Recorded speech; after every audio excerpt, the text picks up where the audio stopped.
வர செப்டம்பர்ல நிஃப்டி இண்டெக்ஸ்ல ஒரு பெரிய சேஞ்ச் நடக்க போகுது. என்ன அப்படின்னா, நிஃப்டி 50ல இருக்கிற விப்ரோ ஸ்டாக்கை வெளியே அனுப்பிட்டு பிஎஸ்சி உள்ள கொண்டு வராங்க. ஏன் விப்ரோ ஸ்டாக் வெளியே போகுது, ஏன் பிஎஸ்சி உள்ள வந்துச்சு அப்படின்றத இந்த வீடியோல பார்க்கலாம். விப்ரோட மார்க்கெட் கேபிட்டல் பார்த்தீங்க அப்படின்னா 1.8 லட்சம் கோடி.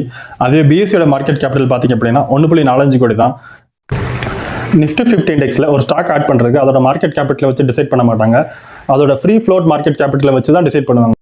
அது என்ன free float market capital? Free float market capital அப்படின்னா ப்ரொமோட்டர் ஹோல்டிங் போக பப்ளிக்கால எவ்வளோ நம்பர் ஆஃப் ஷேர்ஸ் அண்ட் வால்யூம்ஸை ட்ரேட் பண்ண முடியுமோ அதை தான் ஃப்ரீ ஃப்ளோட் மார்க்கெட் கேபிட்டல் அப்படின்னு சொல்லுவாங்க. இப்போ விப்ரோல பார்த்தீங்க அப்படின்னா ஒன்லி 55,000 crores மட்டும்தான் பப்ளிக்கால ட்ரேட் பண்ண முடியும். அதுவே பிஎஸ்சியில் பார்த்தீங்கன்னா 1.4 lakh crore மொத்தமே பப்ளிக்கால ட்ரேட் பண்ண முடியும். ஸோ இந்த ரீசன்னால தான் விப்ரோவை வெளியே தூக்கிட்டு பிஎஸ்சி உள்ள சேர்த்துருக்காங்க.